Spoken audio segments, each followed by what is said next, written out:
საინტერესო პროცესები მიმდინარეობს ჩვენს ქვეყანაში, იცით თქვენ. და მეტწილად ქართული აუდიტორიისთვის ისმის ხმა საქართველოდან. ეს ცხადია, კარგია, ბუნებრივია და კარგია. ახალი და ახალი სპიკერები ჩნდებიან ჩვენ სინამდვილეში, რომლებსაც ცხადია ყველას, უკლებლივ ყველას მივესალმები. მივესალმები იმ აქტიურ მოქალაქეებს, რომლებიც მეინსტრიმ მედიიდან პირველ ყოვლისა და არა მხოლოდ მეინსტრიმ მედიიდან გვაცნობენ საკუთარ მოსაზრებებს. თუმცა მეორეს მხრივ ჩვენ თითქოს დაგვავიწყდება ხოლმე, ან არ ვაქცევთ ყურადღებას ხმას ახლა ასე უნდა ვთქვა, არა მაინც და მაინც დასავლეთიდან, არამედ საზღვარგარეთიდან. და მე გულახდილად გეტყვით, რომ ვაპირებ ემიგრაციის წარმომადგენლებთანაც გავმართო ხოლმე საინტერესო საუბრები, დიალოგი, მათგანაც ავიღო ხოლმე ინტერვიუები. ამგვარი ნაცნობ მეგობარი მე მყავს, ცხადია, არა 193-ვე ქვეყანაში თუ 200 ქვეყანაში მსოფლიოს მასშტაბით, მაგრამ მყავს შეერთებულ შტატებში, ბრიტანეთში, ევროპის სხვა სახელმწიფოებში, კონტინენტურ ევროპას გულისხმობ. მე მყავს ამგვარი ნაცნობ მეგობრები, საინტერესო ხალხი, საინტერესო რესპონდენტები, ყოფილ საბჭოთა კავშირში, რუსეთში, უკრაინაში. და მყავს ნაცნობ მეგობარი, დღევანდელი სტუმარიც, ჟურნალისტი დათო გაჩეჩილაძე, დავით გაჩეჩილაძე, რომელიც ახლა რო ჩავხედე უბრალოდ რამდენიმე დღის წინ ყოფილა და არის ორგანიზაცია კეთილი ფონდის დამაარსებელი, ის არის ახლა ემიგრაციაში, ის ცხოვრობს ისრაელში.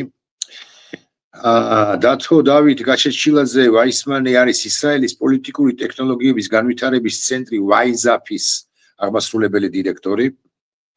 მას საინტერესო ცხოვრება აქვს გავლილი, როცა ის აქტიურ ჟურნალისტიკაში იყო და აკვირდება პროცესებს საქართველოში როგორც პოლიტიკური ექსპერტი. და განსხვავებული კუთხითაც ხედავს პროცესებს.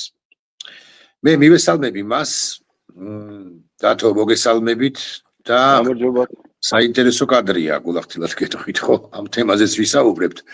და მინდა ზოგადი კითხვით დავიწყო, შენის ნებართვით, როგორ ჩანს საქართველო, დღევანდელი საქართველო, ახლა ისრაელიდან, რომელიც თავის მხრივ არც თუ იოლ, არც თუ ორდინალურ, არც თუ იოლ პროცესებს გადის. როგორ ჩანს შენი სამშობლო ისრაელიდან? პირველ რიგში მოგესალმებით, მადლობა მოწვევისთვის, პატივია ასეთ ანალიტიკურ გადაცემაში, რომლების ნაკლებობაც არის ქართულ მედიაში და თქვენი დაბლო მედია არის ერთ-ერთი ყველაზე საუკეთესო ანალიტიკური რესურსი.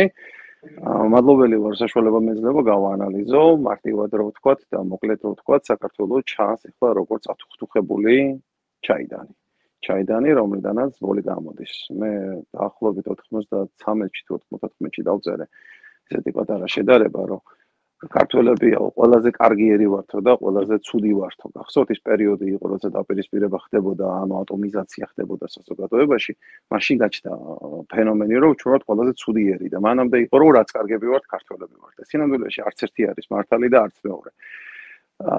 საქართველოს ისევე როგორც ნებისმიერი სხვა ეროვნება არის მსოფლიო ელემენტად ტაბულაში თავისი ფუნქციის მატარებელი და როგორც არსებობენ აქსელერატორები, ნეიტრალიზატორები, კატალიზატორები, მჟავები, ასე თუნდაც წყალიც რომ ავიღოთ, უბრალოდ წყალიც რომ ავიღოთ. როდესაც ისტორიულ პოლიტიკური ვითარება დუხს, წყლის ბუშტულები ყურყულავდება, ერთმანეთს ეჯახებიან ატომები, ეხეთქებიან, ხოლო როცა მას გაყინავ, მსხრევადი და მყიფე ყინულად იქცება, რომ დაანარცხებ და გაიფშლება. ჩვენ არც ყველაზე ცუდები ვარ და არც ყველაზე კარგები. ჩვენ ვარ ზუსტად ისეთები, როგორებიც უნდა ვიყოთ და ის რომ ქართველმა ერმა და საქართველოს თავისი ფუნქცია ამდენი 1000 წლის განმავლობაში გადაარჩინა, მეტყველებს იმაზე, რომ ჩვენ კიდევ საჭირო ვართ მსოფლიო გლობალური სისტემისათვის, ისევე როგორც წყალი არის საჭირო მსოფლიო ელემენტთა სიაში. მოგეხსენებათ, წყლის გარეშე მსოფლიო მოქალაქეებს და საქართველოს გარეშე დედამიწა ვერ იქნება. საქართველოს არის ის წყარო, საქართველოს არის ის წყარო, ცოტა სხვანაირად ვაპირებთ დაწყებას, მაგრამ ახლა კაისით კითხვა და საქართველოს არის ის წყარო, ის გაურყვნელი ევროპისა, ის შენარჩუნებული ღირებულებების და ნამდვილი ევროპისა, ჭეშმარიტი ევროპისა, მე ესე ვიტყოდი, რომელმაც გარკვეულწილად რკინის ფარდა ჩვენმა ტრადიციების შემონახვა, დღეს უკან უნდა დაუბრუნოს ევროპას ის ღირებულებები და ტრადიციები, რადგან ბატონი ტრამპი საუბრობს. სწორედაც რომ მოვიდა კონსერვატორული შეხედულებების პრეზიდენტი ამერიკის შეერთებულ შტატებში და იგივე პროცესს ვაკვირდებით ჩვენ ევროპის მრავალ სახელმწიფოში, ხო, იქნება ეს გერმანია, საფრანგეთი თუ ასე. ანუ კონსერვატორები ბრუნდებიან და ზუსტად უკაცრავად გაწყვეტილებ, მე მაინც და მაინც კონსერვატორი არა ვარ და აი ამ სიტყვა გულახდილად გეტყვი რა, აი ჰარტაბლო ქვია ჩვენს გადაცემას, ჩემს ამ გადაცემას ცოტა არ მეამა გაურყვნელიო, მე არ გონია რომ გარყვნილი ევროპა არის ჩვენს ნამდვილად. ხო, მე ამ ევროპა ნამდვილად არ არის გარყვნილი, მე ვსწავლობდი გერმანიაში, დავამთავრე ჰუმბოლდტის უნივერსიტეტი, მე ვცხოვრობდი პრაღაში, იცით ვიყავი არჩეული ევროპის მეცნიერებათა აკადემიის წევრი კორესპონდენტი, ჩემთვის ევროპა არის სწორედ საქართველო. და აი ამის თქვა მინდა, რომ ევროპა არის სწორედ ის ჭეშმარიტი ადამიანის ღირებულებები, თავისუფლება, ის რომელიც ღერის ქართულად და პატივს ცემს ქართულს, რომელიც მოდის და შენსას იღებს როგორც თავისას. ჩვენ ახლა ამ ისტორიულ არჩევანზე ლაპარაკი რომ დღეს დავიწყოთ, ძალიან შორს დაგვიყვანს, იმიტომ რომ ეს ისტორიული არჩევანი საქართველოს მეფეებმა გააკეთეს არა 1 და 2 საუკუნის წინ, არამედ 1000 წლების წინ და საქართველოს არის ევროპის ნაწილი. და როდესაც მოვლაპარაკობ გაურკვნელ ევროპას, მე ვგულისხმობ იმას, რომ ის ტრადიციები და ღირებულებები, რომელიც მოსდგამდა შექსპირის, ჰიუგოს გოეთეს ევროპას გარკვეულწილად დაიკარგა და საქართველოს ეს უფრო მეტად არის შენარჩუნებული. აი ამის თქმა მინდოდა და არა იმისა, რომ დღეს ევროპა რაღაცა ჩვენ გვქნის, ეს ხო აბსურდია. როგორ შეიძლება ამაზე იყოს ლაპარაკი, როცა ჩვენ თვითონ ვართ ევროპა და ყველაფერს თავი დავანებოთ. აბკასია, Caucasian ნიშნავს თეთრი რასის წარმომადგენელ ადამიანს, იმიტომ რომ საქართველოში არის უპირველესი ევროპეიდი ნაპოვნი მზეზვა და მზია. ხო, ანუ იქიდან ანდადან და ბაბადან მოყოლებული და გამომდინარე რომ რომში ქართულ მეფეებს ძეგლებს უდგავდნენ, მოდი ცოტა უფრო დავბრუნდეთ, იმიტომ რომ ძალიან შორს დავვალ და დრო არ გვეყოფა. საქართველოს არის ჭეშმარიტი ევროპა და ევროპა საქართველოს გარეშე შეუძლებელია. მე კიდევ ერთხელ ვთქვი, როგორც წყალი ჭირდება მსოფლიო ელემენტთა სისტემას, როგორც საზდო საკვები რომ დააწყუროს, ისე ჭირდება დღეს საქართველოს ევროპას. თუ კი ადრე იყო ლაპარაკი, მიგვიღებენ რომ აი ჩვენთვის ცალია ევროპა, დღეს მათ უფრო ჭირდებით და მათ უფრო ჭირდება საქართველოს, ვიდრე საქართველოს უფრო ჭირდება ევროპა. თქვა საქართველოსაც ჭირდება ევროპა და თუ დამეთახა. ჩვენ მინდა ვიყოთ დაახცნოს თავი რუსული სივრცისაგან. სწორია და ზუსტად აი აქ მინდა რომ აქცენტი გავაკეთო, ის რაც დღეს ხდება რუსთაველის გამზირზე ის პროტესტი რომელიც არის, ეს არ არის პოლიტიკური პროტესტი, რომელიმე პოლიტიკური ძალის ან არჩევნების გაყოლების. ეს არის ეროვნული მოძრაობის გაგრძელება, სწორედ იმ ეროვნული მოძრაობის გაგრძელება, რომელსაც მე და თქვენ პირადად მახსოვხართ ბატონო ჩემო 1988 წლის შიმშილობიდან მე თვითონაც მოჩართული ვიყავი და მონაწილე ვიყავი. მერაბ კოსტავას, ზვიად გამსახურდიას, ეროვნული მოძრაობის, გიორგი ჭანტურიას, ეროვნული დემოკრატიული მხედველობის და სოფლიო ქრისტიანული დემოკრატიული ფილოსოფიის სწორედ ის გზა არის გაგრძელება და აი ეს ბედნიერი წამი და წუთი რომელიც მე რომ ახსენა 9 აპრილს ეხლა ჟღერს, აი ეხლა ჟღერს რუსთავაზე. ხო, მე ხედვა მაქვს იმისი რომ ეს ეროვნული მოძრაობა რომ დამთავრდება, ამას რაღაცა წერტილის დასმა უნდა ქონდეს. ხო და მე რომ უნდა ქონდეს თავის განვითარება. ყველა მოვლენას აქვს პრელუდია, კულმინაცია და აქ ფინალი. მე ვშიშობ რომ ჩვენ ანასტორი მოლოდინებით ცხოვრობთ. იმისი რომ აი ეხლა ვიღაცა რაღაცა განცხადებას გააკეთებს და ვიღაცა ძალიან დიდი მადლობა ბატონ მოსოს და ყველა იმას ვიც ხარს უჭერს დღეს ქართველი ხალხის მოძრაობას, არა ოპოზიციის, ხალხის განწყობილებას იყოს თავისუფალი რუსეთის იმპერიისაგან, რომელიც დღეების დათვლილია და რომელიც გარდაუვალად დაინგრევა, კართაგენი აუცილებლად დაინგრევა და რუსეთის იმპერიამ უკვე მესამე მოდერნიზაცია გაიარა და მეტი შანსი და რესურსი მას ფიზიკურად არსებობისა არ გააჩნია და ყველაზე მეტად პროუკრაინული განცხადება თუ გაინტერესებს და ვინც ასაფრებული უსმენს პუტინს, აბა ეხა როგორ დაამთავრებს ტრამპს, როგორ დაამთავრებს ღირსეულად თუ არა, გარიგდებიან თუ არა გავლენებზე. ყველაზე კარგი პროუკრაინული, პროამერიკული და პროქართული განცხადება არის ის, რომ ის აპირებს ნავთობის ფასების დაწევას, ეს ნიშნავს იმას, რომ რუსეთს არის. კი, იმიტომ რომ რუსეთს ნებისმიერ შემთხვევაში ვიქნებით ჩვენ ნეიტრალური. ვიქნებით ჩვენ ევროკავშირის წევრი თუ ნატოს წევრი, სურვილი იმისა, რომ დაიპყროს თავის გარშემო მეზობლები ექნება. უკრაინა იყო გარანტირებულად ნეიტრალური და მაინც დაიწყო ომი. და მასევე საქართველოს პროვოცირება მოხდა, რომ 2008 წელს გერმანიამ მახსოვს ყველას უარი გითხრა ნატოს შესვლაზე. ანუ ის რომ რუსეთს ექნება სურვილი საქართველოში მოახდინოს თავისი გავლენებით ოკუპაცია თუ აგრესიის ხახალი ტალღა, ამას ვერ შეცვლის ვერავინ, სანამ თვითონ რუსეთი არ შეიცვლება. ამიტომ ჩვენი ინტერესი არის დაკავდეს რაც შეიძლება უფრო ნაკლებად საშიში და ნაკლებად უფრო აგრესიული რუსეთი. ეს პირდაპირ არის დამოკიდებული იმაზე, რამდენი ფული ექნება მას იმისთვის, რომ იომოს. მე ეთანხმებით, იმიტომ რომ ეს ჩემს ვიდეო ბლოგში ვთქვი, რომ ის რომ ამერიკა დაიწყებს, გააგრძელებს და დაიწყებს ნავთობის მოპოვებას და გაიაფების პოლიტიკას, ბუნებრივია ის ასევე, ეს ყველაზე უფრო მეტად ანტირუსული, ანტირუსეთული პოლიტიკა თუ განცხადება. მე არ მინდა შევადარო რუსეთის უკრაინის ომი ვიეტნამს ან ავღანეთს, რომელიც ასევე გარკვეულწილად იყო საბჭოთა კავშირის ეკონომიკურად დამასუსტებელი ფაქტორი, მაგრამ ფაქტია, რომ ამერიკის ჯარები სადაც გაჩნდნენ და სადაც კი დაეხმარნენ, მოდი დავანებოთ ერთ წამი ტრამპს თვალე და გადავალოთ ისტორიას. თუ კი ამერიკა სადმე ვინმეს დაეხმარა იარ არის. ლოგიკურად რამოდენიმე წლის მერე იქ ამერიკელი ჯარისკაცის გაჩნდა. ღმერთთან უქნას ვინმეს ეგონოს რომ მე მინდოდეს ომი, მაგრამ არავითარ შემთხვევაში არ დათმობს არც ტრამპი და არც სხვა არც ერთი ხელისუფლება იმ ინტერესებს, სტრატეგიულ ინტერესებს, რომელიც არის ამერიკის ინტერესები და რუსეთს ბოდიში მოვიხდით, არავინ არ მიართმევს ხონჩარზე, აჰა ეს შენი გავლენის სფეროა თუ ის. აქ საუბარი პარამეზია. მე რაც მინდა რომ ვთქვა, რომ ჩვენ რას ვაკეთებთ? ჩვენ რას ვაკეთებთ? ვარ და ველოდებით ამ რეაქციას თუ ვაკეთებთ რაღაცას ისეც, რომელიც ჩვენ მოგცემს საშუალებას ჩვენი თავი ჩვენადრე გვეყუდნოდეს. ილია ჭოჭოვაძის ნათქვამი ჩვენი თავი ჩვენადრე გვეყუდნოდეს არნიშნავს ხოლმე პოლიტიკურ დამოუკიდებლობას. ვიყავი ჩვენ პოლიტიკურად დამოუკიდებელი უკანასკნელი 30 წლის განმავლობაში, მაგრამ ყავდა ისეთი ხელისუფლებას, რომელიც იყო პროქართული და ისეთის, რომელიც არ იყო პროქართული და ჭოჭოვაძის ჩვენი თავი ჩვენადრე უნდა გვეყუდნოდეს, არც იზოლაციონის წარნიშნავს და მეტყველებს. რა თქმა უნდა. და ნუ მაშინ ახლა თუ კლასიკას ავიღებთ, მივიწყებული აქვს და ვაჟებ შაბალას აქვს შესანიშნავი, რომ მე ვარ ჯერ პირველად ადამიანი, მერე კავკასიელი და მერე ქართველი. და რომ გიყვარდეს შენი სამშობლო, შეიძლება მხოლოდ მთელი სამყარო გიყვარს. სამყარო ვერ გიყვარება თუ შენი სამშობლო არ გიყვარს. ჩვენ ვართ ერთი ნაკლებად რიცხოვნულად დიდი, მაგრამ ევროპული ოჯახის ღირსეული წევრი და ქართველების სურვილი, ეს მთელი ეს ბრძოლა, ეს ყველაფერი არის იცხოვრო შენს დაძმებს შორის. თუ გაინტერესებთ ახლა ფსიქოსემანტიკური თვალსაზრისით და ფსიქოსექსუალური თვალსაზრისით, საბჭოთა კავშირის დაშლის შემდეგ კონფლიქტი საქართველოს და რუსეთს შორის ეს არის ჩხუბი ორ მეუღლეს შორის ქონების გაყოფის შესახებ, რომლიდანაც არც ერთი არ აღმოჩნდა იმ დონეზე, რომ მეორე მეუღლეს დაუთმოს ან კომპრომისი გააკეთოს და თავის ადგილას დასვას. ამაში უფრო ღრმად თუ ცოტა მიჭირს რუსეთის ან რუსების რუსეთს ვიტყვი მაინც ახლა ეროვნებაზე ვარ გავამახვილებ. შენი პარტნიორი, რომლის ცნობიერებაში სტალინმა თავის დროზე ჩაწერა, აწეცნა როდას ეგრეთ წოდებული ობროზი სახე, იმიტომ რომ რუსეთში ხო მათ როძინა არასოდეს არ ყოფილა, ეს ცნობილი ფაქტია. როდესაც დაუძახა თოიძეს და სთხოვა ქრისტეს აღდგომის ხატის საპირისპიროზე, ესე იგი სარკისებურ ვარიანტად დაეწერა როძინა მაციბეს და ამითი ხაზი გაუსვა, რომ აწესნა რო და ქტო ის ვინც დგას მავზოლეუმის ტრიბუნაზე. და ამის მერე დამოკიდებულება ქართველისადმი ნახეთ რუსული კინო, ნახეთ რუსული ლიტერატურა, ყველგან არის მამაკაცი.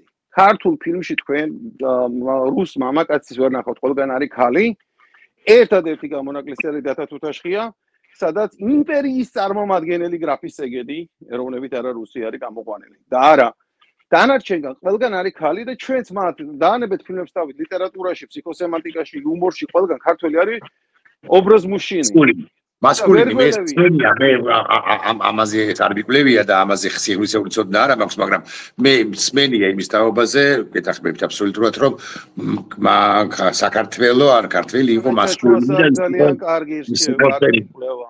ნანა ჩაჩუვა, ქალბატონ ნანა ჩაჩუვა, აქვს შესანიშნავი კვლევა ამასთან დაკავშირებით და ჩვენ ადრე რაღაც წლების წინ ამ თემაზე ვიკამათეთ და პრინციპში შევთანხმდით, რომ ეს არის სწორედ გადავიდეთ მესმის რატას ბრძანებთ პრინციპში ხარ რაღაც არსებითად თანხდებით ჩვენ და რაშიც ვერ თანხდებით მითხარით თქვენ გაქვთ არა მოდი თავდაპირველად სხვა რამეს გითხავთ აი ოპოზიციის დღევანდელი ოპოზიციის რომელიც ნიველირებულია დღევანდელი ოპოზიციის წარმომადგენლები მოდღერია და გითხოვენ ერთ რამეს დავნიშნოთ ახალი არჩევნები დავნიშნოთ მეც გულახდილად გეტყვით მithქვამს რომ ახალი არჩევნები უნდა დავნიშნოთ ცხადია მაგრამ მივიდე მინდა რომ ცენტრალურ თემამდე, თავარ თემამდე.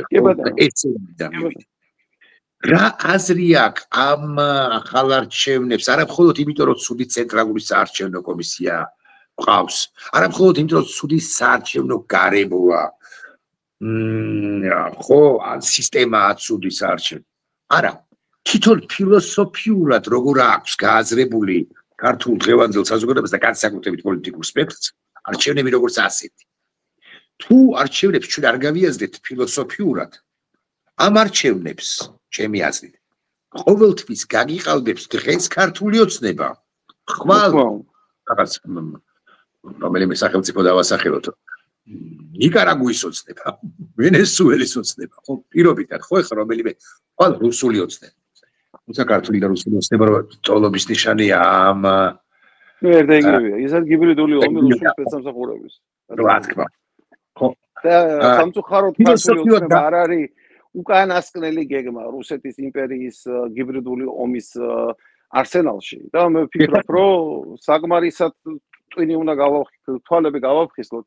მე მქონდა ბედნიერება, ასე ვთქვათ, ბჭყალებში, ბათუმში შევხვედროდი ასლან აბაშიძის პერიოდში რუსეთის საბჭოთა კავშირის ცეკას აძიელ გრუზინიზმის ხელმძღვანელს. ამავე დროს იზვესტია გაზეთის მთავარ რედაქტორის მოადგილეს ქალბატონ ირინა ლიტვარიოვას. ირინა ვლადიმიროვნას, რომელმაც მითხრა, რომ თქვენთვის ეს პუჩის სცენარი გამსახურდიას დამხობის იყო ყველაზე ბოლო სცენარი, ჩვენ სხვა სცენარები უფრო გქონდა და ყველაზე ნაკლებად ველოდებოდით ამ სცენარს, რომ თქვენ ამ სიგიჟეს ჩაიდენდით. თუმცა მაგრამ მოგვიწყეს ეს ყველაფერი და მე რა თქმა უნდა და მაშინ მე ვკითხე რამოდენიმე სცენარის შესახებ და ისეთი გეგმები მოვისმინე დაწყებული თქვათ ახალციხის და ასე თქვათ ახალქალაქით და ვაკურიანი და ოსების საშინელება გეგმები და მე არ ამგონია რომ მათი არსენალიდან ეს გეგმები ამოშლილი იყოს და არც არჩევნების ჩატარება არ არის თვითმიზანი. როცა თქვენ ლაპარაკობთ არჩევნების შედეგებზე, მე პირდაპირ გეტყვით რა. არსებობს პოსტსაბჭოთა სივრცეში, post-former Soviet Union country-ში ეგრეთ წოდებული ხელისუფლებისადმი უნდობლობის სინდრომი, რომელიც არ გულისხმობს კონკრეტულად უნდობლობას დღევანდელი ხელისუფალისადმი, არამედ ზოგადად ხელისუფლების ინსტიტუტისადმი უნდობლობაზეა ლაპარაკი, როდესაც მაინც და მაინც არჩევნებში მონაწილეს არ სჯერა, რომ მისი მონაწილეობა რაღაცა შედეგს გამოიღებს და შესრულებს. იგივე პრობლემა გვხვდება აღმოსავლეთ ევროპის ქვეყნებში, მათ შორის ჩეხეთში, სლოვაკეთში და ჩვენ ხედავთ უნგრეთის შედეგს, რაც დაბალ აქტივობამ გამოიწვია, როგორი ასე ვთქვათ, გიბრიდული ხელისუფლების მოსვლა გახდა შესაძლებელი. ჩეხეთში საბედნიეროდ უკანასკნელ მომენტში მუხტმა აიწია და გაიმარჯვა სწორედ პროდასავლურმა სამხედრო ოფიცერმა, გენერალმა გახდა პრეზიდენტი, მაგრამ იქაც ძალიან ზღვარზე იყო. იგივე პრობლემა ჰქონდა ახლასულ ცოტა ხნის წინ მოლდოვაშიც. მე არ ამგონია რომ პირველი არჩევნების შედეგები გამოხატავდეს ქართული ერის ნებას. ბ არ ამგონია რომ იქ გამარჯვებული პოლიტიკური პარტიები მოიპოვებენ ერთსულოვან უპირატესობას. მე მაინც ვიჭვი მაქვს რომ პრორუსული ძალები გარკვეულად მოხვდებიან პარლამენტში და ეს ვერ იქნება საქართველოს ეროვნული მოძრაობის მაკოორდინირებელი ორგანო. ანუ თუ ჩვენ ლაპარაკობთ იმაზე რომ ქართული პროტესტი, ქართული საზოგადოების პროტესტი, ეს არის საქართველოს ეროვნული მოძრაობა, რომელიც უნდა დამთავრდეს ჩვენი ტერიტორიული და სახელმწიფოებრივი დამოუკიდებლობით რუსეთის პოლიტიკური ღერძიდან ჩამოხსნით, მასადამე ჩვენი მიზანი ყოფილა ისეთი სახელმწიფოს შექმნა, ან ისეთი სისტემის ჩამოყალიბება, ისეთი რეალობის მიღება, როდესაც რუსეთისაგან ხელახალი აგრესია ნაკლებად სავარაუდო და ნაკლებად შესაძლებელი იქნება. შესაბამისად, როცა ვლაპარაკობთ ხალხზე და ვლაპარაკობთ პოლიტიკურ პარტიებზე, აქაც თვალსაჩინოდ ჩანს, აქედანაც ჩანს, არა ხა მით უმეტეს საქართველოში თქვენც ხედავთ, რომ დღეს პოლიტიკური პარტიის ლიდერები როგორც ფიზიკური პირები ისე მონაწილეობენ ამ ეროვნულ მოძრაობაში, იმიტომ რომ მათი მხარდაჭერები გაცილებით ნაკლებია, ვიდრე ის ადამიანები, ვინც თვლის, რომ ქართული ოცნება უნდა დამთავრდეს და რუსული გავლენა უნდა დამთავრდეს, რომ საქართველოს ევროპული ორიენტაცია უნდა აირჩიოს.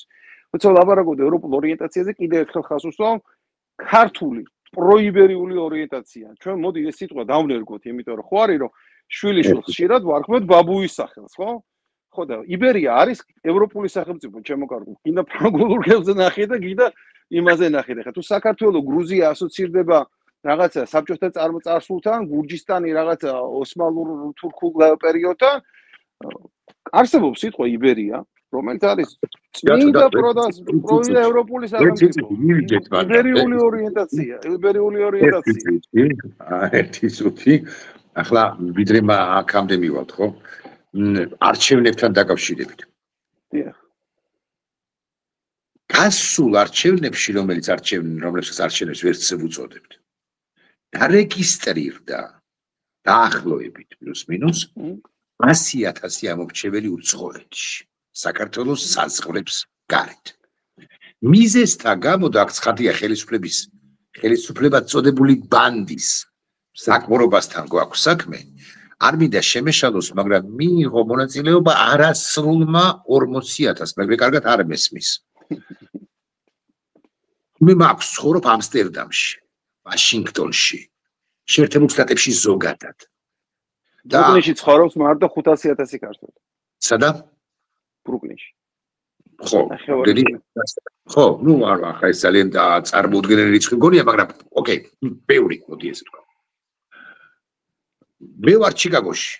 დავარეგისტრირდი და საარჩევნო უბანი არ გამიხსნეს ვაშინგტონში, ისა ჩიკაგოში და ჩამოვედი ვაშინგტონამდე. ამდენი კილომეტრი გავიარე, წარმოიდგინეთ. იქ მე არ მომეცა შესაძლებლობა საარჩევნო უბანში შესვლისა. მოგეთ, რატო ყვები ამას, რატო გიამბობ, იცი ჩემზე უკეთ. ემიგრაციის ხმა არის მის შეგნებულად ხას უსვა.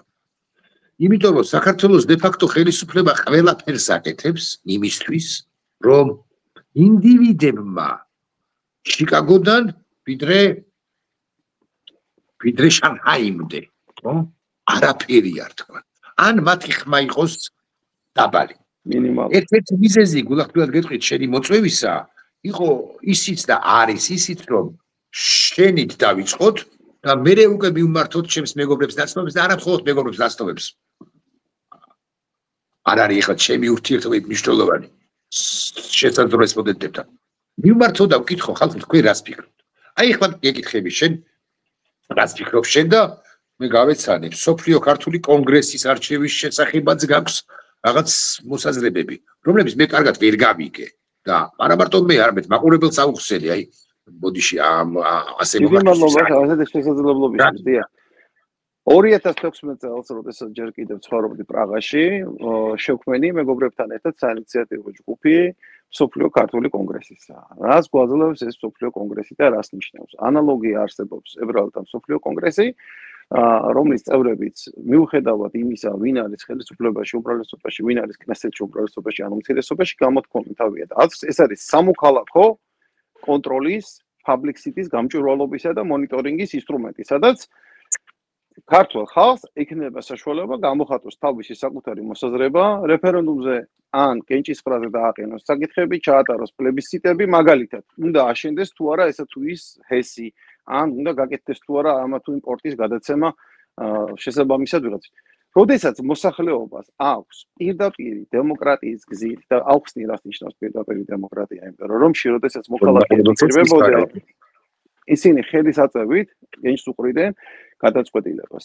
და არ იყო წარმომადგენლობითი, ანუ რეპრეზენტაციული დემოკრატია, რომელიც შემდგომში უკვე სენატორების არჩევით, შემდეგ ეტაპზე რომის განვითარებისა და დღევანდელი დემოკრატიის, როგორც ჩერჩილმა თქვა, მე არ ვიცი უკეთესი ფორმა, იმიტომ რომ უბრალოდ არ არსებობს. არსებობს ეს ფორმა, ეს მოიტანა ტექნოლოგია, მოიტანა ბლოკჩეინმა. აქაც ესე იგი ძალიან ფრთხილად და დაზუსტებით უნდა ველაპარაკოთ, იმიტომ რომ ზოგიერთ ბლოკჩეინი გონია ბიტკოინი, სინამდვილეში ბლოკჩეინი არის რეესტრის სისტემა, რომელიც არა ხშირად გონია შემთხვევა რომ მეკითხებიან ბიტკოინი, არა, ბლოკჩეინი. ბლოკჩეინი ეს არის მონაცემთა ჩაწერის სისტემა, რომელიც გვაძლევს საშუალებას შევინახოთ მონაცემები დახურული ჯაჭვების მწკრივში ისეთნაირად, რომ მათი შინაარსი იყოს დაცული მსოფლიოს ყველა კომპიუტერში და შეცვლა შესაძლებელი არის თითქმის შეუძლებელი მხოლოდ შემთხვევაში თუ 45%-ზე მეტი ვინმე დაეუფლება. ამის გარდა არსებობს კიდევ უფრო ახალი ტექნოლოგია open chain-ი, როდესაც კენჭისყრა არის ღია და საერთოდ პაბლიკია და იმისი გაყალბება საერთოდ შეუძლებელი არის. 100%-ით სრულფლობდეს კომპიუტერისას მაინც ვერ შეძლებს, იმიტომ რომ თუ ბლოკჩეინში ინფორმაცია დახურულია, დემოკრატიული ინსტრუმენტებისთვის open chain-ი გახსნილი არის. აი მაგალითად, ჩვენ ყველა ვართ მოწმე იმისი, რომ დღეს მსოფლიო საბანკო სისტემა, გადარიცხვების ტრანზაქციების სისტემა წარმატებით ჩაანაცვლა სხვადასხვა კრიპტოვალუტა. ისინიც ბლოკჩეინზე არიან დააწყობილი და მე ვამბობ, რომ რატომ არ შეიძლება რომ მოხდეს სახელმწიფოს დეცენტრალიზაცია. თუნდაც ცენტრალური საარჩევნო კომისიის დეცენტრალიზაცია და არჩევნების პრეროგატივა გადავიდეს ტექნოლოგიებით, მეშვეობით მოქალაქეების ხელში.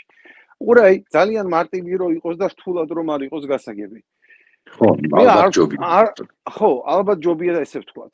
მე ვამბობ, რომ ჩვენ რომ 2016 წელს გვიაქტიურა და სხვადასხვა არც ერთმა პოლიტიკურმა პარტიამ მაშინ არ მოიგო მამაში აქტიურობა, იმიტომ რომ რეალურად ყველა მიცოდა თავისი რეიტინგი და ყველა მიცოდა რომ შანსი ჰქონდა ძალიან დაბალი. და დღესაც ვფიქრობ, რომ ეს პროცესი უნდა ჩატარდეს მათ გარეშე, ეს უნდა იყოს უპარტიო არჩევნები, ანუ პოლიტიკური პარტიები როგორც წარმომადგენლები ხშირად წარმოადგენენ არა ადამიანების ინტერესს, არამედ მათ ფრაქციულ და პოლიტიკურ პარტიულ ინტერესებს. სამწუხაროდ სისტემა არის ესეთი, მარტო საქართველოში კი არ არის ესე, რომ რაც უდია პარტიები, არა, პარტიები ხშირად არიან საკუთარი ინტერესების წარმომადგენლები უფრო მეტად, ვიდრე თავიანთი ამორჩევლების. ხო, ვიდრე ამორჩევლების. ამიტომ ძალიან საკამათოა. ამიტომ, ხო, ძალიან შორს რო არ შევიდეთ, მოდი მარტივად ვთქვი რა. მე ვარ იმის მომხრე, რაც უფრო ნაკლებია სახელმწიფოს ჩარევა საზოგადოების ცხოვრებაში, რაც უფრო ნაკლებია რეგულაციები, მით უფრო მეტად თავისუფლად ვითარდება საზოგადოება. თუმცა არსებობს რაღაცა ზოგადად მიღებული რეგლამენტი, ზოგადად მიღებული კანონი, მაგრამ მაქსიმალურად არის თვითმმართველობაზე გადაცემული ყველაფერი. მაგალითად, საჩხერის რაიონი ირჩევს თავის გამგებელს, ირჩევს თავის პოლიციის შერიფს თელავი, ირჩევს და შემდეგ. ეხლა ბლოკჩეინი ჩავსვათ. ანუ ლიბერალიანული პოლიტიკა. ეხლა უყურეთ. ჩვენ რო 2016 წელს ეს გაგვეკეთებინა, დღეს გვექნებოდა იურიდიული მექანიზმი არჩევნების გაყალბების დამტკიცებისა და გვექნებოდა ასევე ალტერნატიული სტატუტური ორგანო. ანუ მე რას ვამბობ? სოფლიო ქართული კონგრესი არ არის პარლამენტის ალტერნატივა. სოფლიო ქართული კონგრესი არის ქართველი ხალხის ნების გამოხატულებითი უმაღლესი სათათბირო ორგანო, არასაკანონმდებლო სათათბირო ორგანო, სადაც ვერიფიცირებულ მოქალაქეთა, მათ შორის უპირველესად საქართველოში მცხოვრები, ასევე საზღვარგარეთ იმიგრაციაში მცხოვრები ადამიანებისთვის წვდომა არის გამარტივებული დევაისის, ანუ ტელეფონის ან კომპიუტერის მეშვეობით, სადაც ნებისმიერ ქართველს ფეიქ აკაუნტები გამორიცხულია, აქვს ვერიფიცირებული აკაუნტი, ანუ შესაბამისად ეს ტროლების და ბოტების და კლავიატურის ლომების თემაც გვარდება, ყველა არის ვერიფიცირებული, გაქვს შენი შიდა კრიპტოვალუტა, ქვია ამას ტალანტი, რომელიც არის სოფლიოს ერთ-ერთი ყველაზე უძველესი ფული ნახსენები ბიბლიაში და გაქვს სამი ტიპის ტალანტი: დობის ტალანტი, ფინანსური ტალანტი, კოინი, რომელიც შეიძლება გადაურიცხო, მე რა ხა დედაჩემს მინდოდეს გადაურიცხო ფული, არ უნდა გავიქცე მონიგრამში და არ უნდა გავიქცე არსად და შემიძლია რომ გადაურიცხო კოინით და პირდაპირ ისარგებლებს ის გაანაღდებს ნებისმიერ ვალუტაში, მათ შორის ლარშიც. და გამჭვირვალობის, ანუ ბექგრაუნდის. ასეთ შემთხვევაში ჩვენ არ გვჭირდება არავითარი ილუსტრაცია. ვისაც ბექგრაუნდის გამჭვირვალობა არა, ისეთი პოლიტიკოსი თავისთავად ვერ გამოიტანს თავის ბიოგრაფიას და გზა ეხსნებათ ახალგაზრდებს, მიეცი ნიჩს გზაფართო თავისუფლება ღირსებას. ანუ ის ახალგაზრდები, რომლებიც დღეს თუნდაც პატიმრები არიან სიმართლისათვის ეროვნულ მოძრაობაში დაპატიმრებულები საქართველოს დამოუკიდებლობის ბრძოლაში. რატომ არ უნდა იყვნენ დასახელებულები ეროვნული კონგრესის მიერ, თქვათ, უფრო მაღალ თანამდებობებზე სენატში. ან ის ახალგაზრდები, რომლებმაც მიიღეს შესანიშნავი განათლება და აქვთ კემბრიჯი, ოქსფორდი, ჰუმბოლტი და სხვა დამთავრებული არიან ტოპ მენეჯერები, რომლებსაც შეუძლიათ თავისი ქვეყნისთვის, თავის სამშობლოსთვის კანონშემოქმედების საქმიანობაში, კომისიებში, დარგებში წესიერი რაღაცები შექმნან. და ის ხალხი შენ დღეს რო დაპატიჟო პარლამენტის წევრად, ვერ ჩამოვა, მაგრამ შეგინე ჩართო ონლაინ. ამ სათათბირო ორგანოს, სოფლიო ქართული კონგრესის შეიძლება ძალიან დილეტანტურია ეს კითხვა, მაგრამ ნუ ამ იდეისთან ახლა ყოველ შემთხვევაში ზღვრული ოდენობა ამ სათათბირო ორგანოში წევრების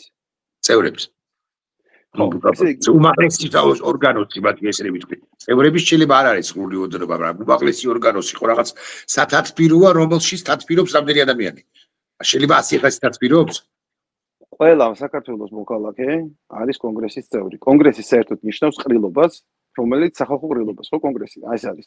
ხოლო კონგრესი ირჩევს თავის წარმომადგენლად ორგანოს, თქვა უშუალოდ სენატს, ან ამტკიცებს დროებით კომისიებს, რომლებიც გარკვეულ თქვა წელიწადში ერთხელ მოიწვევენ საერთო ყრილობას. მაგრამ ზოგადად კონგრესის მუშაობა იმიტომ არის უმაღლესი სათათბირო ორგანო, რომ ყველა საქართველოს მოქალაქე ღებულობს მონაწილეობას და უფრო მეც გეტყვით რა.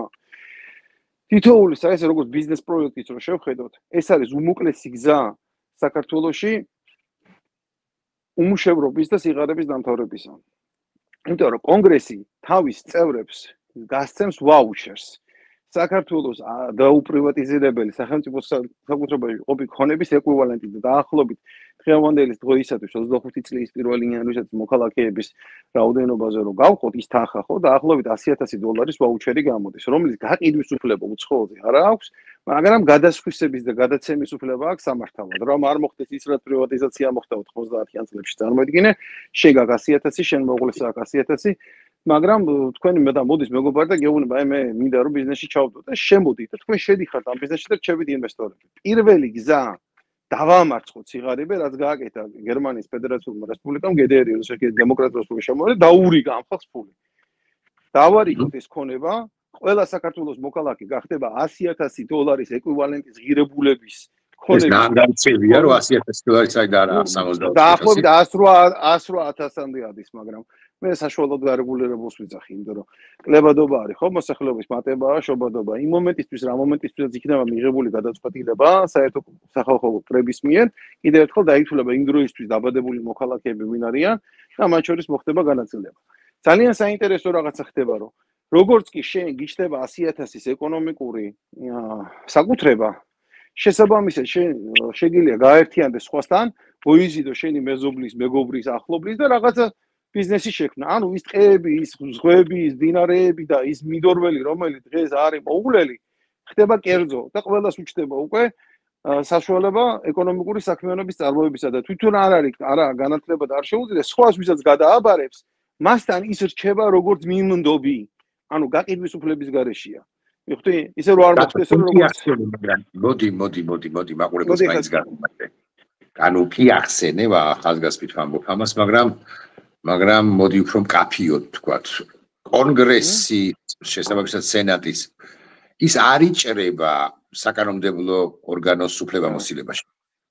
განმარტე. არა, ის არათუ არ იჭრება საკანონმდებლო ორგანოს მუშაობაში, ის არის ზემდგომი მას, იმიტომ რომ ეს არის სამოქალაქო გამჭვირვალობის სამოქალაქო მონიტორინგის ორგანო. ჩავთვალოთ ესე ვთქვათ, ზე მაღალი რანგის არასამთავრობო ორგანიზაცია, რომელიც ფუნქცია იმაშია, რომ ნებისმიერ დროს სამსჯავროზე გამოიტანოს და ხალხის განსახილველად კონგრესის, ანუ ხალხის კრილობის, საქართველოს ყველა მოქალაქის განსახილველად გამოიტანოს ამა თუ იმ საკითხზე მათი აზრი და დამოკიდებულება.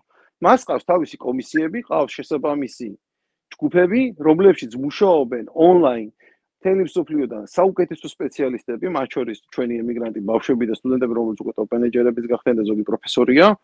და მე ვნახე აგერ ირაკლი ქეშელაშვილი, შენი მოსახელელი, ჩემი ბიძაშვილი, რომელიც არის CERN-ის ლაბორატორიაში პროფესორი ჩამოსული, მან რუსთავაზე მიტინგზე როგორ იდგა თავის ძმასთან ერთად, რომელიც ასევე არანაკლებ წარმატებული ფილოსოფოსი არის გერმანიაში. ხო, მან იყვნენ ორივენი და ეხა არ არიან დაბრუნდნენ მგონი. და მე ჩათვალე რომ მეც მადგევარი მეთქე ჩემი შვილები ფიზიკურად მანდარიან და მართლაც მანდარიან ლინდას აღამომდე მოგეხსენება 7 შვილი მყავს და ნუ უფროსები მანდარიან ხო და ანუ რის თქმა მინდოდა რომ ეს პრობლემა მე რასაც ვლაპარაკობ არის არა მარტო საქართველოს პრობლემა ჩვენ რაღაცნაირად უნდა ეს პროცესი მივიყვანოთ კულმინაციამდე არჩევნებს საქართველოში ვერანაირი ევროკავშირი და ვერც ამერიკა ვერ დანიშნავს. არჩევნები ჩვენი ჩასატარებელია და ის ცენტრალური საარჩევნო კომისიაც ჩვენი ჩამოსაყალიბებელია. ამიტომ ვიძახი, რომ შევქმნათ მსოფლიო ქართული კონგრესი, რომელიც ყველა იმ ქართველი ადამიანის გულს და სულს პატრიოტის, რომელიც ცხოვრობს საქართველოს შიგნით თუ საქართველოს გარეთ, მათ ხმას მოიტანს ჩვენამდე და ამ კონგრესმა დანიშნოს ბატონო დროებითი თავრობა, დანიშნოს ტექნიკური თავრობა, დანიშნოს დროებითი საარჩევნო კომისია, რომელიც ატარებს ხელახალ არჩევნებს. რატო? იმიტომ რომ თუ ჩვენ პარალელურად ამ არჩევნების როგორც შეიძლება თქვი, არ ჩავატარებთ კიდევ ხელახალ არჩევნებს ბლოკჩეინით, ისევ გაგვიყალბებენ. ანუ ორ არჩევნებზეა ლაპარაკი.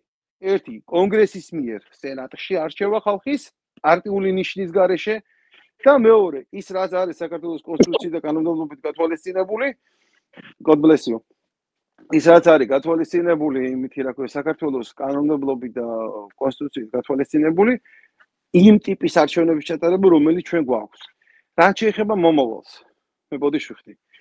იგივე პრობლემა აქვს ევროპის უმამრამ ქვეყანას და მიდის ევროპა უკვე შვეიცარიაში უკვე ჩატარდა ადგილობრივი არჩევნები ასეთი ბლოკჩეინ მეთოდით. აქეთკენ მიდის ევროპის სხვა სახელმწიფოებიც. გადასარევი ამ რამე გააკეთეს ჩეხებმა. ჩაშლილი ტენდერი რო ჰაკათონით მოიგეს. დაждდნენ ჩუმად კონკურენტები შეიკრიბნენ და ერთი კორუფციული მონაწილის წინააღმდეგ უხმოდ გააკეთეს საქმე და თავის სამშობლოს წინაშე დადეს და მოიგეს. ეს არის ევროპული კულტურა. და ამ კულტურას ბოდიში ვხდი, მოიცი. ამ კულტურას ჩემო ირაკლი, მე და შენი თაობა, რომელმაც სამოქალაქო ომი მოაწყო, ვერ გაიგებს. ძალიან ბევრი დაგვრცინებს. ზოგიერთი ჩემი კლასელი საერთოდ უკვე იქითკენ იყურება. ეს არის იმ ახალგაზრდებისთვის, რომელიც ნაკლებად არის შენი. ხო, იქით იყურება რა, იყურება სიბერე როგორი ქონდეს უზრუნველყოფილება, შეერი არ მოკვდეს. ხო, ელემენტარულად, ხო. ჩვენი თაობის მოვალეობა არის, რომ ეს კი არ შევქნათ, ეს მონახაზი დავგვდოთ და მე ბავშვებს მიცედა თვითონ განავითარო. მე ამას არ ვიტყოდი. მე ამას არ ვიტყოდი, რომ არ მენახა რუსთავაზე ციგნების მოსული ახალგაზრდობა, რომლებიც ახლა განათლებაში კომპეტენტური კითხვა. კიდევ ერთი ამბობი. კიდევ ერთი არაკომპეტენტური, სამარაუდოდ არაკომპეტენტური კითხვა. შენ კი თქვი, რომ ბოტები, ტროლები და ასე შემდეგ ვერ ჩაერევიან ამ პროცესში. მაგრამ არ რამდენადაც მახსოვს, არაფერი გითქვამს კიბერ თავდასხმებზე. ანუ შეიძლება თუ არა, არის თუ არა ეს ის დაცული სისტემა, რომელშიც ვერ შემოაღწევს ყველა სიტყვას მეგონი წონი, ხო? შვენი არაკეთილმოსურნე ქვეყანა. კი პასუხი, ბატონო ირაკლი, ჩვენ რომ ვლაპარაკობთ ახლა სახელმწიფო პარლამენტის არჩევნებზე, რა თქმა უნდა, ეს იქნებოდა ძალიან დიდი რისკი. მე ეხანაც თქვი, რომ შვეიცარიამ გააკეთა და არა მარტო შვეიცარიამ, ბალტიისპირეთის რამდენიმე რესპუბლიკა, რამდენიმე სახელმწიფომ ადგილობრივი არჩევნები. ანუ როდესაც თვითმმართველობა ტარდება ისეთ რაიონში, სადაც ყველას იცნობს და თქვა არის პატარა თაუნი, რაღაცა თქვა სიტყვაზე ბოლნისის ხელა ან ამბროლაურის ხელა, იქ ყველასთვის გასაგებია, სად გაყალბდა და სად არ გაყალბდა. მე არ ვლაპარაკობ სახელმწიფო არჩევნებზე. სახელმწიფო არჩევნების ჩატარება ბლოკჩეინ ტექნოლოგიაში მოითხოვს ძალიან დიდ ტექნიკურ მომზადებას და შეიცავს გარკვეულ კიბერ საფრთხეებს, რომლებიც თავიდან არიდება შესაძლებელია, მაგრამ ეს ყველაფერი ფული ღირს და ძალიან დიდი ფული ღირს. და ამას უცბად ვერ გააკეთებ. მე ვლაპარაკობ ჩვენი საზოგადოების ერთსულოვნება, რომელსაც გასაგებია საით მივდივართ და ვინც გვინდა რომ დავინახოთ დაახლოებით ის სახეების უკვე იკვეთება სამოქალაქო საზოგადოებრივ გაერთიანებაზე სოფლიო ქართულ კონგრესზე. და რომელსაც სხვათა შორის მე მაგალითად სიტყვა ქართულს მოხსნიდი და დავამატებდი სოფლიო კონგრესი იბერია. და რატო გავაკეთებდი ამას? უყურეთ, თელი მსოფლიო დღეს მიდის იქითკენ და სხვათა შორის არავის როცა ლაპარაკი იყო და დრამა განაცხადა კანადის შემოერთებაზე და თქვა რომ ჩვენ ერთი კულტურული სივრცეა და რაღაც ზოგმა გაიგო რომ ეს რაღაც იმპერიული არა ბატონო. ამერიკას ძალიან კარგი გამოცდილება აქვს ფულით ტერიტორიების შემოერთების, მათ შორის თავის დროზე ფრანგებისგან იყიდა ლუიზიანა, რუსებისგან იყიდა ალიასკა და ასე შემდეგ და ასე შემდეგ. ამერიკის ფორმაციის განვითარება ჯერ კიდევ მონროს ხელშეკრულებით 1823 წელს არის გასაზღვრული, რომელიც ევროპული სახელმწიფოების მაშინდელი იმპერიების ლაპარაკია ესპანეთი, ინგლისი, საფრანგეთი, პორტუგალიის გავლენას ამერიკის ორივე კონტინენტზე გრძალავს და აქვს ერთიანი სტრატეგია.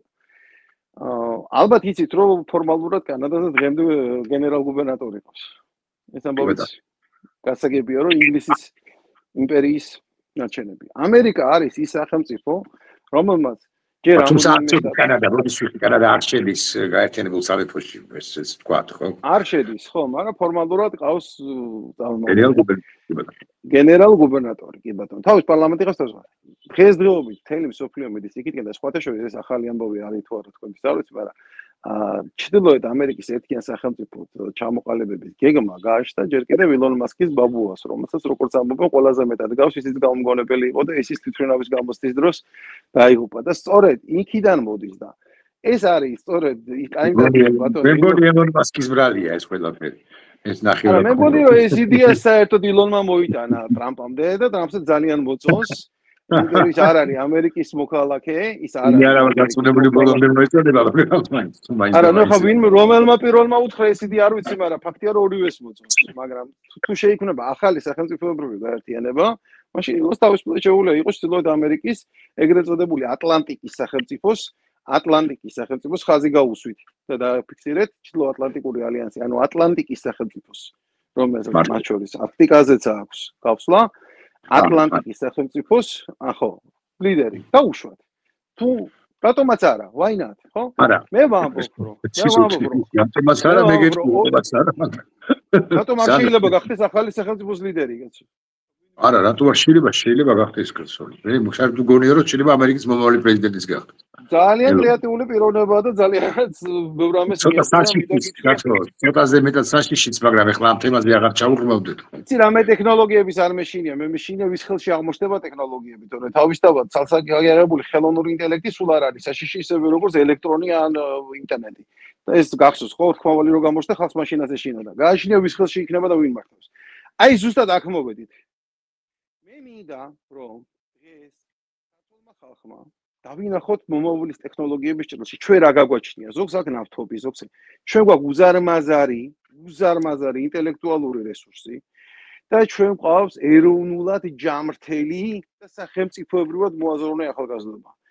მე ვიძახი, თუ ჩვენ დავარქმევთ კონგრესს, მსოფლიო ქართველთა კონგრესია, ხო? ქართულ კონგრესს. ამითი ხელს შეუშლით სხვა არაქართველ ერებს აქ შემოსვლაში, მაგრამ თუ დავარქვეთ კონგრესს იბერიას, ბაბუის სახელი დაარქვა შვილიშვილს, რა მოხდა?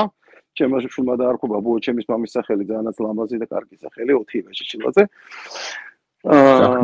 მაშინ 4-ია. იყო ასეთი მარგვეთის ეპისკოპოსი ზემო იმერეთში, რომლის სახელიც ჩემმა შვილმა გამოიყენა. ჩემი დიდი ბაბუის ბაბუა.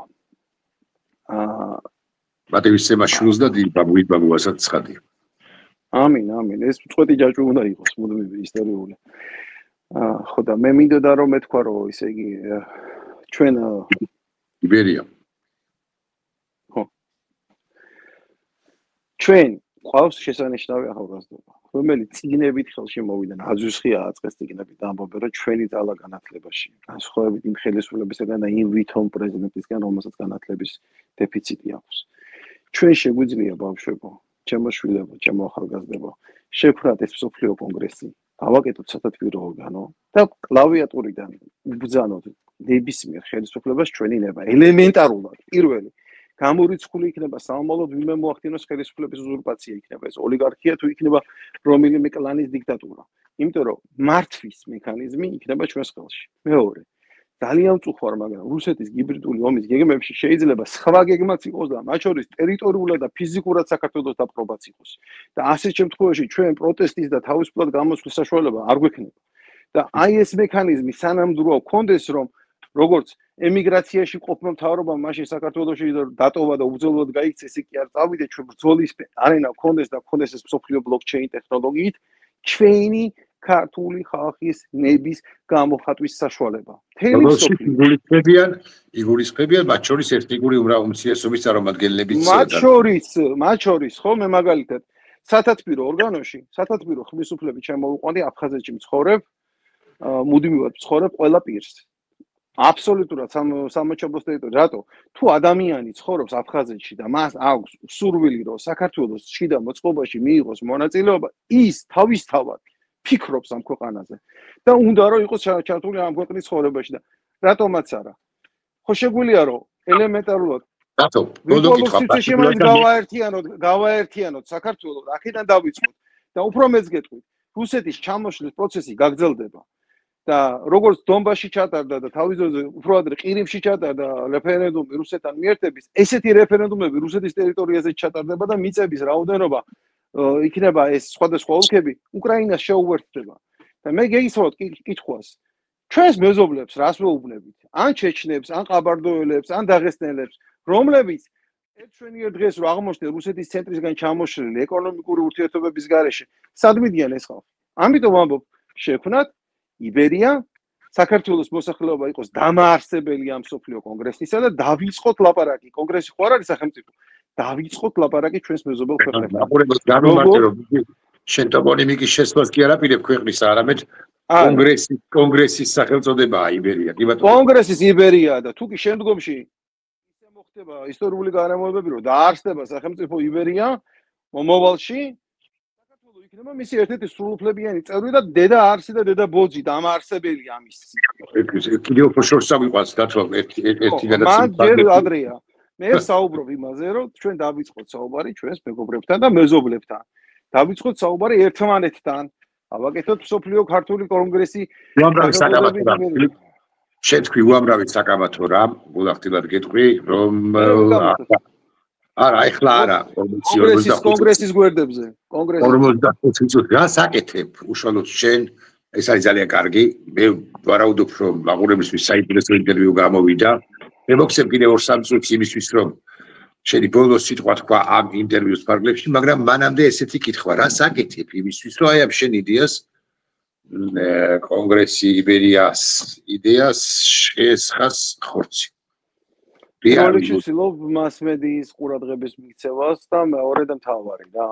მე თაობა, რომელიც დავიბადე საბჭოთა კავშირში, რომელიც 3 წლიდან ვიყავი ანტისაბჭოთა დისიდენტი, იმიტომ რომ ბაბუოჩემის მამა იყო რეპრესირებულები და იცი შენ ეს ამბავი და ილია ჭავჭავაძის თანამებრძოლის ოჯახში ვარ დაბადებული და რეპრესირებულები მყავდა. მე 3 წლისა უკვე ვიცოდი რომ სხვის ქვეყანაში დავიბადე. მაგრამ მიუხედავად იმისა, ჩემი თაობა მაინც არის გასწიახუსკასკი თუ მუზილკებზე გაზრდილი და ეს რასაც მე ვიძახი, არის თავისუფალი საქართველოსში დაბადებული ბავშვების გასაკეთებელი. მე მინდა რომ ახალგაზრდობის ყურადღება მივიყვე, ეს არის ჩემი ამოცანა. მივცე მათ ეს იდეა, განუმარტო უფრო მეტად, გაუშალო და დავეხმარო თუნდაც ფინანსურად, ტექნიკურად, რომ ეს გააკეთო. მაგრამ ეს ჩვენი თაობის, რომელმაც აფხაზეთის სამაშობლო დაკარგა და რომელმაც სამოქალაქო ომი გააჩაღა სამწუხაროდ. ჩვენი გასაკეთებელი არ არის. ჩვენი გასაკეთებელია რომ აი ეს ყველაფერი რომ მოვიხატოთ. ცოდვები ჩვენ შემდეგ თაობას მივცეთ ხელში ინსტრუმენტი. ნახე, ესენი არ ჩხუბობენ ისე როგორც ჩვენ. ერთად დგანან აბსოლუტურად განსხვავებული აზრის მქონე ხალხით. არაჩვეულებრივი ახალგაზრდობა ყავს. და მართლაც რა ამ მთელი აი ამ მოძრაობის სათავე არის ილია ჭავჭავაძე, გეუბნებით რა. გასაკვირველი. ხო, მართლა ხანდახან მგონია რომ ქრისტე ღმერთი დგას მაგათ უკან რა. ჩვენი შვილები არიან და იცავენ ჩვენ სამშობლოს. ილია რო იქ არის ნამდვილად სახაა რა.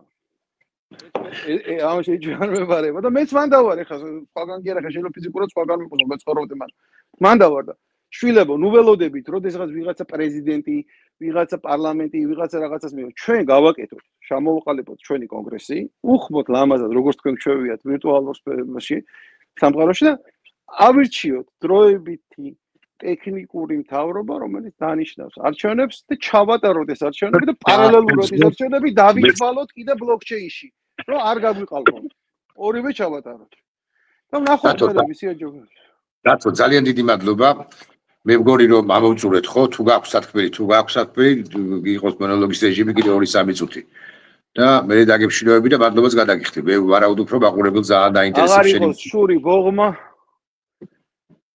სიყვარული და სითბო ყოფილიყო ჩვენს ქვეყანაში ერთმანეთის უფრთხილდეთ ერთმანეთს უნდა უფრთხილდეთ ცოტა ვართ მანქართო ჩვენ გავიმარჯვებთ გასაკვირველია მადლობა ამ საინტერესო საუბრისათვის დათო გაჩიჩილაძე იყო ჩვენი სტუმარი ჩემთვისაც მოულოდნელი გულახდილად ახალი და მოულოდნელი რაღაც რევოლუციონერი რომლებზეც მე უნდა დავფიქრდე მე გეტყვი ბევრ საკითხს მეთანხმები არ მეთანხმები მე კიდე ძალკეთებაა მაგრამ ნუ მექნება დაფიქრების დრო შესაძლებლობა და შენთან კონსულტაციის სურვილით ცხადია ერთი რემარკა შეიძლება ეს იდეა ჯერ ადრეა მაგრამ სოფიო აქეთ მიდის ეს მოხდება და ჩვენ თუ ვიქნებით პირველები უკეთესი მეტი შანსი გვაქვს მეტი რესურსი გვექნება რომ დავაინტერესოთ ჩვენი ქვეყნით და ჩვენი დემოკრატიით ჩვენ ხო თამარ მეფის ქვეყანა ვართ რომელმაც ინგლისის ლორდთა პალატაზე ბევრად ადრე აგრძალა სიკვდილი დაჟა და ნება დართო არ არისტოკრატულ წარმომადგენლებს ყოფილიყო ნაშილ ყუთლუ არსლანის აჯაყება მოგეხსენება ხო ფაშაკ სოქალდა კრავაჯაღელი ჩვენ ხო ის ქვეყანა ვართ რომელმაც 1918 წელს პირველმა აირჩია ქალი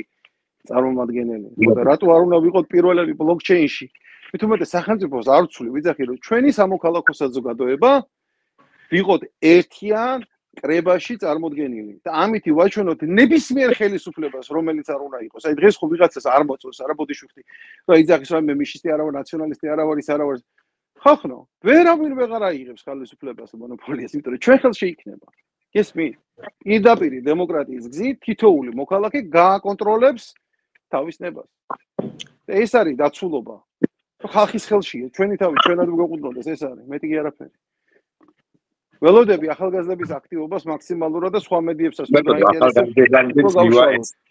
ეს შენი მოსაზრებები მათ შორის ჩემი ამ ინტერვიუს ხალხი უფრო გამიგებენ და ჩემ თაობას მოდი შუხთი თუ რაღაც ძალიან თანამედროვე ვილაპარაკო. მომიშტი მოდი საინტერესო იყო მოსაზრებები შენი. ხო, შენი თაობიც არ მოგიერი. ნახვამდის რატო გაჩილაზე იყო ჩემი სტუმარი, წარმატებას გისურვებ და თვითონ მადლობა.